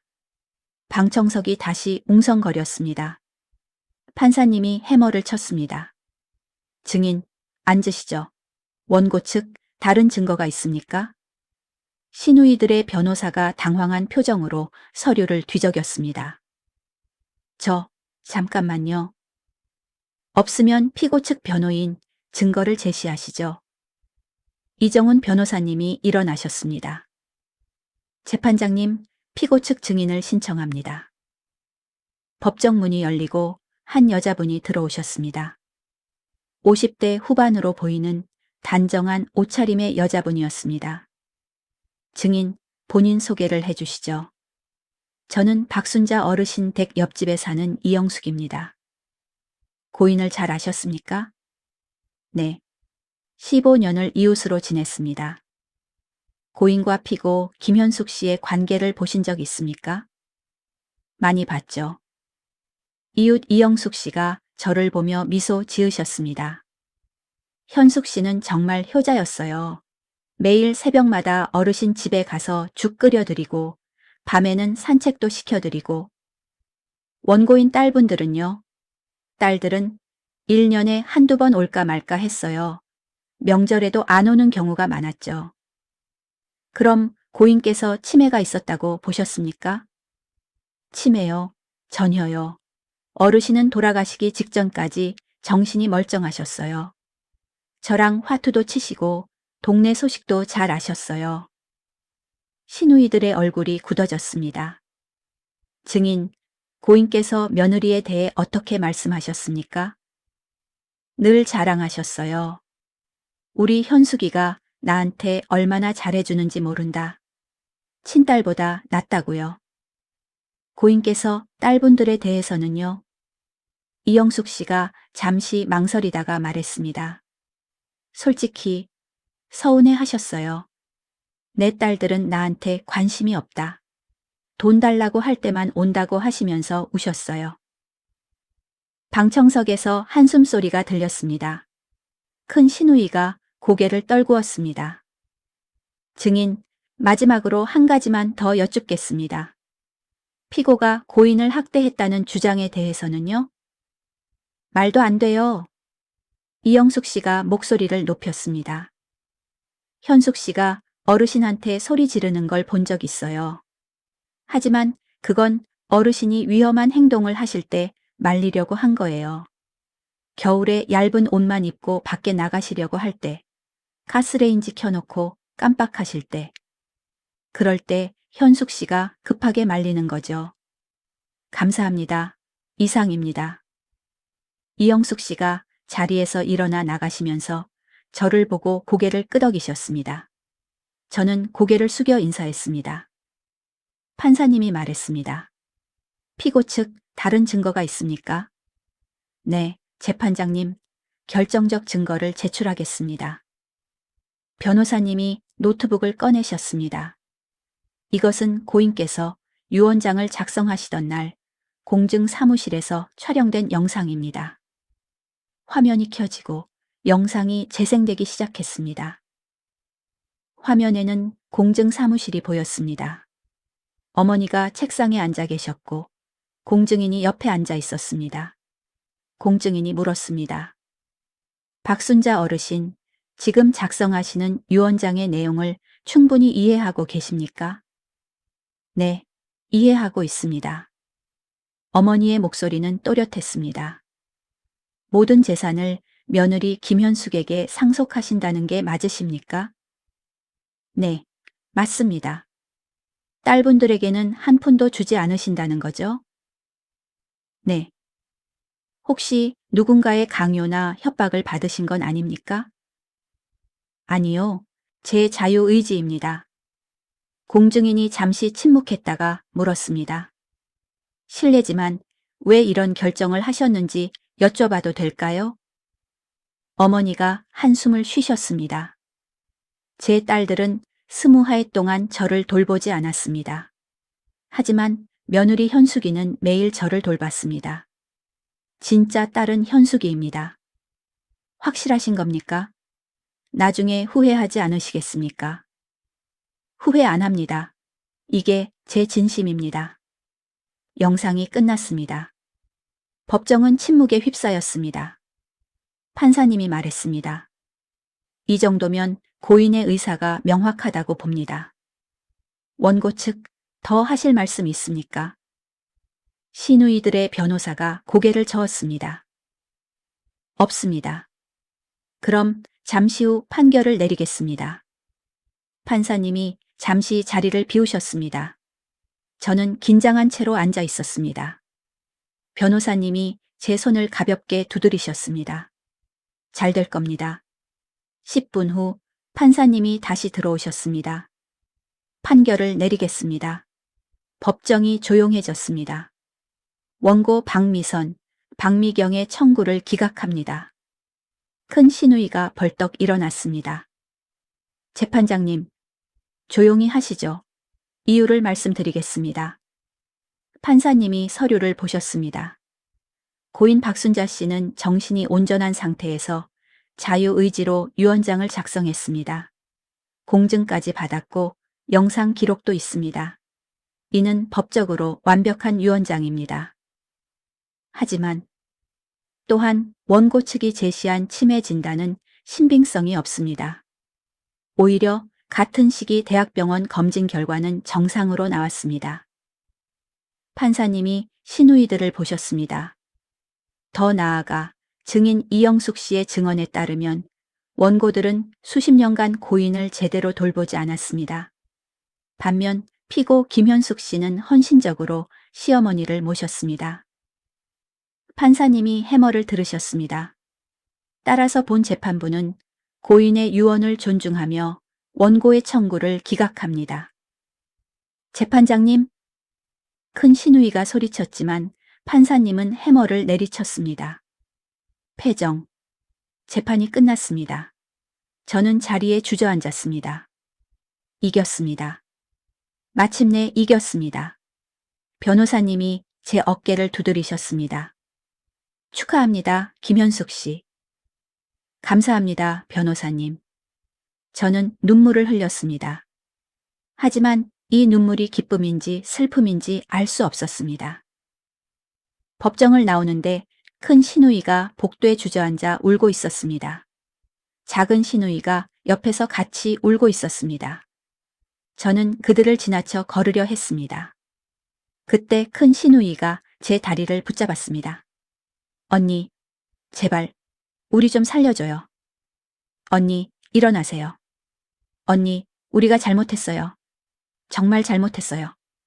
그러니까, 제발, 조금만이라도. 저는 큰 시누이의 손을 떼어냈습니다. 언니, 이제 끝났어요. 법원도 판결했어요. 언니, 언니들, 이건 제가 원한 게 아니에요. 어머니께서 원하신 거예요. 저는 시누이들을 내려다봤습니다. 언니들이 어머니를 제대로 모셨다면 이런 일은 없었을 거예요. 지금이라도 후회하고 반성하세요. 저는 그렇게 말하고 걸어갔습니다. 뒤에서 시누이들이 우는 소리가 들렸지만 저는 돌아보지 않았습니다. 법원 밖으로 나오니 햇살이 눈부셨습니다. 저는 하늘을 올려다봤습니다.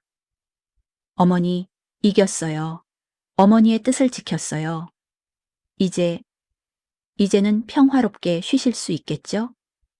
그날 저녁, 저는 어머니 산소를 찾아갔습니다. 산소 앞에 무릎을 꿇고 앉았습니다. 어머니, 왔어요. 바람이 불어와 나무잎을 흔들었습니다. 어머니, 오늘 재판에서 이겼어요. 어머니의 뜻을 지켰어요. 저는 어머니 산소를 쓰다듬었습니다. 어머니, 그런데요. 눈물이 흘러내렸습니다. 제가 너무 냉정했던 걸까요? 시누이들이 그렇게 빌었는데 조금이라도 도와줬어야 했나요? 바람만 대답했습니다. 어머니, 전 이제 혼자예요. 남편도 떠났고 시누이들과도 원수가 됐어요. 집도 크고 재산도 많지만 혼자예요. 저는 한참을 울었습니다. 울다가 가방에서 어머니가 끼워주신 금반지를 꺼냈습니다. 반지가 석양빛에 반짝였습니다. 어머니, 이 반지 기억하세요? 어머니가 제 손에 끼워주시면서 너는 내 진짜 딸이라고 하셨잖아요. 저는 반지를 꼭 쥐었습니다. 어머니, 저 이제 어떻게 살아야 하죠? 그때 어디선가 어머니 목소리가 들리는 것 같았습니다. 현수가, 너는 잘했어. 이제 네 인생을 살아. 저는 눈물을 닦았습니다. 그래요, 어머니. 이제는 제 인생을 살아야겠죠. 20해 동안 남의 인생을 살았으니 이제는 제 인생을 살아야죠. 저는 천천히 일어났습니다.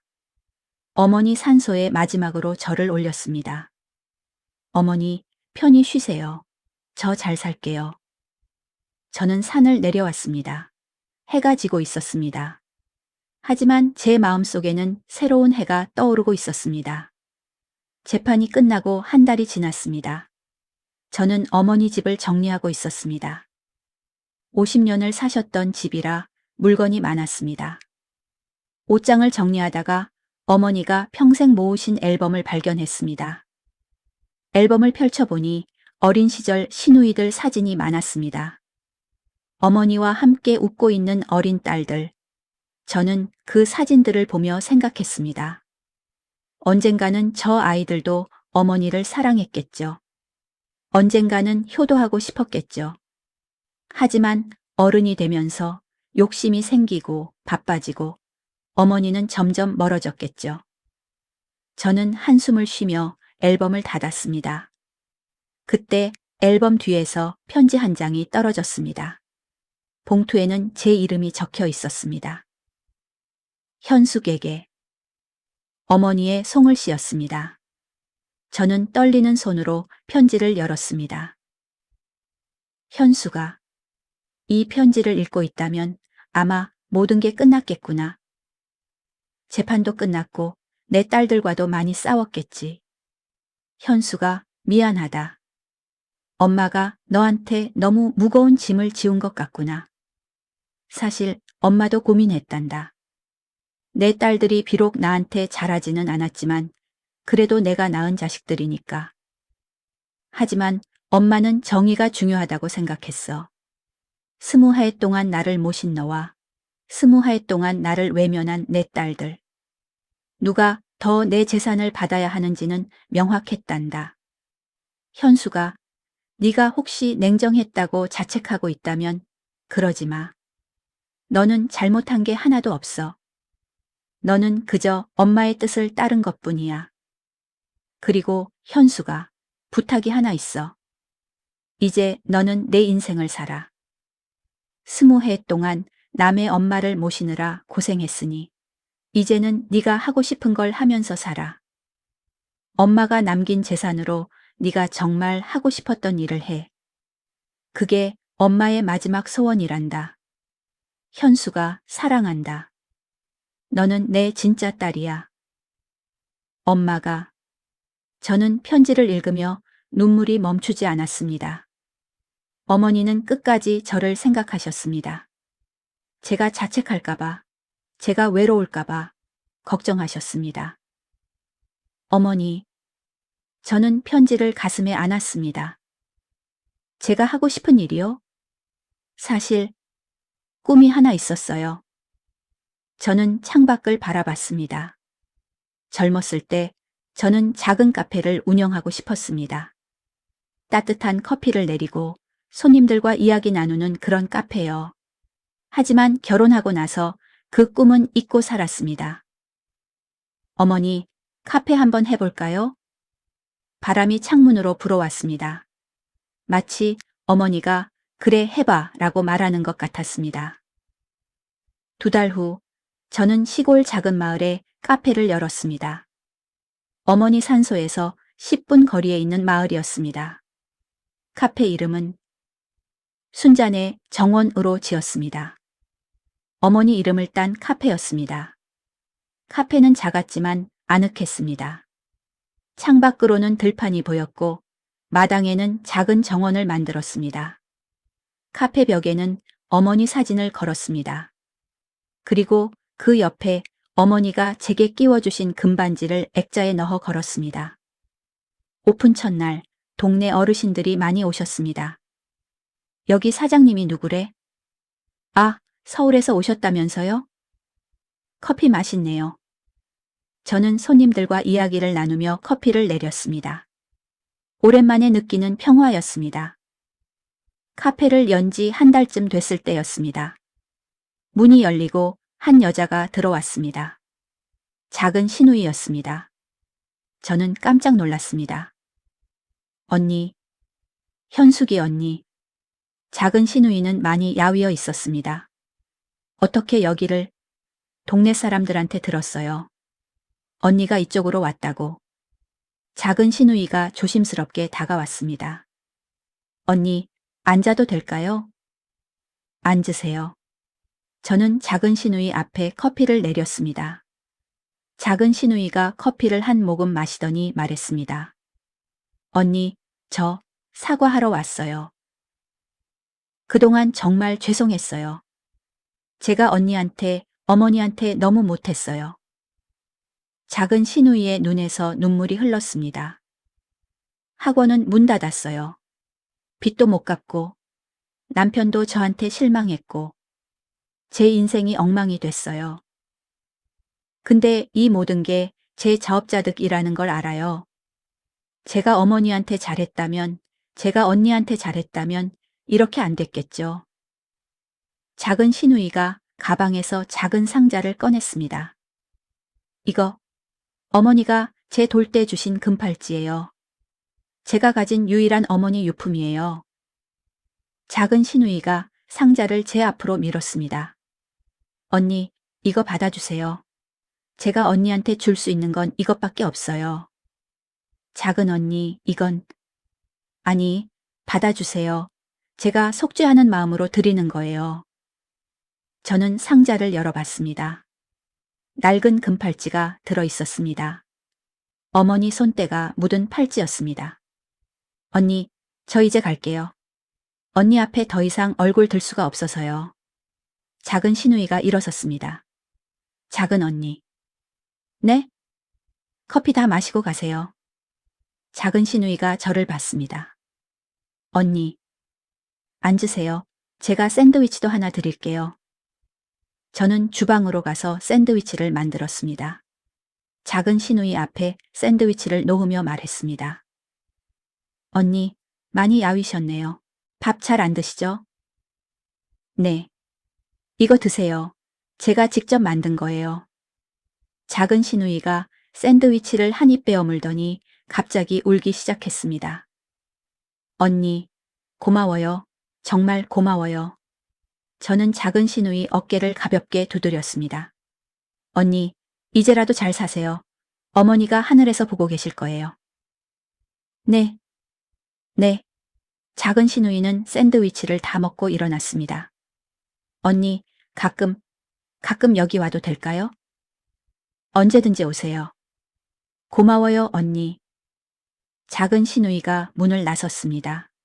저는 창밖으로 그녀가 걸어가는 모습을 봤습니다. 그 뒷모습이 참 쓸쓸해 보였습니다. 그날 저녁, 저는 어머니 산소에 갔습니다. 어머니, 오늘 작은 신우이가 찾아왔어요. 바람이 불어왔습니다. 많이 힘들어 보이더라고요. 제가 커피랑 샌드위치를 대접했어요. 저는 작은 신우이가 준 금팔찌를 꺼냈습니다. 어머니, 이거 기억하세요. 작은 신우이 돌 때 주신 팔찌래요. 팔찌가 석양빛에 반짝였습니다. 어머니, 제가 너무 냉정했던 걸까요? 신우이들한테 조금이라도 재산을 나눠줬어야 했을까요? 바람만 대답했습니다. 하지만 어머니, 저는 어머니 뜻을 지켰어요. 어머니께서 주신 재산으로 이렇게 카페도 열었고요. 저는 팔찌를 손에 쥐었습니다. 이 팔찌는 카페에 걸어둘게요. 어머니 반지 옆에요. 그러면 어머니와 신우이가 함께 있는 것 같잖아요. 저는 어머니 산소에 절을 올렸습니다. 어머니, 편히 쉬세요. 저 잘 살게요. 그로부터 1년이 지났습니다. 카페는 동네 사람들의 사랑방이 되었습니다. 어르신들이 오셔서 화투도 치시고 젊은 사람들은 커피 마시며 책을 읽었습니다. 저는 매일 아침 일찍 일어나 빵을 굽고 커피를 내렸습니다. 힘들었지만 행복했습니다. 어느 날 오후 문이 열리고 남자 한 명이 들어왔습니다. 전 남편이었습니다. 여보, 오랜만이에요. 전 남편은 많이 늙어 보였습니다. 앉으세요. 커피 드릴게요. 고마워. 저는 남편 앞에 커피를 내렸습니다. 어떻게 여기를 알고? 미경이한테 들었어. 여기서 카페 한다고. 그렇군요. 남편이 카페를 둘러봤습니다. 좋네. 너한테 잘 어울려. 고마워요. 침묵이 흘렀습니다. 남편이 먼저 입을 열었습니다. 여보, 나 미안해. 이제 와서 사과해도. 알아. 늦은 거 알아. 근데 그래도 말하고 싶었어. 남편이 커피를 한 모금 마셨습니다. 나 그동안 많이 후회했어. 내가 당신 편을 들었어야 했는데. 이제 다 지난 일이에요. 여보, 나 혹시 다시 시작할 수 없을까? 저는 고개를 저었습니다. 안 돼요. 그렇겠지. 남편이 쓸쓸하게 웃었습니다. 당연하지. 내가 무슨 자격으로. 당신도 새로운 인생 사세요. 저는 이제 제 길을 가고 싶어요. 알았어. 남편이 일어섰습니다. 그래도 여보, 한 가지만 알아줘. 나 정말 당신 사랑했어. 저도 알아요. 근데 사랑만으론 부족했나 봐. 용기가 없었어. 당신 편을 들 용기가. 남편이 문으로 걸어갔습니다. 문 앞에서 잠시 멈춰 서더니 말했습니다. 행복해 여보. 너는 그럴 자격이 있어. 당신도요. 남편이 문을 나갔습니다. 저는 창밖으로 그가 걸어가는 모습을 봤습니다. 그리고 작게 속삭였습니다. 안녕히 가세요. 해가 지고 있었습니다. 저는 카페 문을 닫고 마당 정원에 앉았습니다. 정원에는 제가 심은 꽃들이 활짝 피어 있었습니다. 저는 어머니가 끼워주신 금반지를 만지작거렸습니다. 어머니, 오늘 전 남편이 왔었어요. 바람이 불어와 꽃잎을 흔들었습니다. 다시 시작하자고 하더라고요. 근데 전 거절했어요. 저는 하늘을 올려다봤습니다. 어머니, 제가 잘한 걸까요? 별이 하나 반짝였습니다. 어머니, 저 이제 정말 혼자예요. 가족도 없고 남편도 없고. 바람이 제 뺨을 스쳤습니다. 하지만요, 어머니. 전 행복해요. 저는 미소 지었습니다. 20해 동안은 남의 인생을 살았지만 이제는 제 인생을 살고 있어요. 제가 하고 싶은 일을 하면서요. 저는 정원의 꽃들을 보았습니다. 어머니가 남겨주신 재산으로, 어머니가 주신 자유로 전 이렇게 살고 있어요. 별이 더 많이 떠올랐습니다. 어머니, 고마워요. 저를 진짜 딸이라고 불러주셔서. 저를 지켜주셔서. 저한테 새로운 인생을 주셔서. 저는 금반지에 입을 맞췄습니다. 어머니, 사랑해요. 바람이 불어왔습니다. 마치 어머니가 나도 사랑한다고 말하는 것 같았습니다. 그날 밤 저는 일기를 썼습니다. 어머니가 돌아가신 후 시작한 일기였습니다. 오늘로 어머니가 떠나신 지 1년 하고도 3개월이 지났다. 그동안 많은 일이 있었다. 시누이들과 싸웠고 법정에도 갔고 남편과도 헤어졌다. 힘든 시간이었지만 후회하지 않는다. 나는 어머니의 뜻을 지켰다. 그리고 어머니가 주신 선물로 새로운 인생을 시작했다. 이제 나는 혼자가 아니다. 어머니가 항상 내 곁에 계신다. 내 손가락의 금반지처럼, 내 카페 벽의 사진처럼, 내 마음속 추억처럼. 어머니, 고맙습니다. 저는 진짜 딸이 되어 행복합니다. 현숙. 저는 일기장을 덮고 불을 껐습니다. 창밖으로 달빛이 들어왔습니다. 저는 편안하게 잠들었습니다. 꿈에서 어머니를 만났습니다. 어머니는 웃으며 제 손을 잡아주셨습니다. 현수가, 잘했어. 너는 내 자랑이야. 어머니, 이제 행복해라. 네가 행복한 게 엄마는 제일 기쁘단다. 어머니가 천천히 멀어졌습니다. 하지만 저는 울지 않았습니다. 어머니는 떠나신 게 아니라 제 마음속에 영원히 계실 테니까요. 에필로그. 그로부터 5년이 지났습니다. 순잔의 정원은 이제 지역에서 유명한 카페가 되었습니다. 저는 카페 옆에 작은 베이커리도 열었습니다. 직원도 3명 고용했고 매일 손님들로 북적였습니다. 작은 시누이는 가끔 카페에 왔습니다. 처음에는 어색했지만 시간이 지나며 조금씩 가까워졌습니다. 큰 시누이는 한 번도 오지 않았습니다. 하지만 가끔 멀리서 카페를 바라보는 걸 본 적이 있습니다. 저는 그녀를 부르지 않았습니다. 그녀가 준비됐을 때 스스로 문을 열고 들어올 거라고 믿었으니까요. 어머니 산소는 제가 일주일에 한 번씩 찾아가 돌봤습니다. 산소 주변에 꽃을 심었고 벤치도 하나 놓았습니다. 그곳에 앉아서 어머니와 이야기를 나눴습니다. 어느 날 카페에 한 젊은 여자가 왔습니다. 사장님, 저 여기서 일하고 싶은데요. 경험이 있으세요? 없어요. 근데 꼭 여기서 일하고 싶어요. 왜요? 그 여자가 카페를 둘러보며 말했습니다. 여기 따뜻해요. 마치 엄마 품 같아요. 저는 그 말에 미소 지었습니다.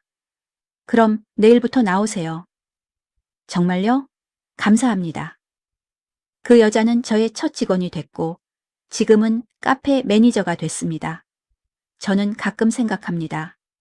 만약 어머니가 유언장을 안 남기셨다면, 만약 시누이들이 재산을 받았다면, 아마 저는 지금도 좁은 아파트에서 남편 눈치 보며 살았겠죠.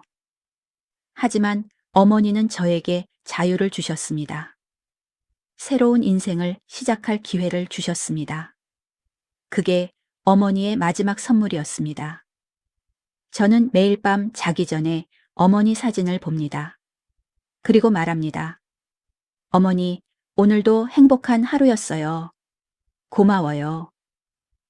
어머니는 사진 속에서 언제나 웃고 계십니다. 진짜 딸을 바라보는 엄마의 미소로.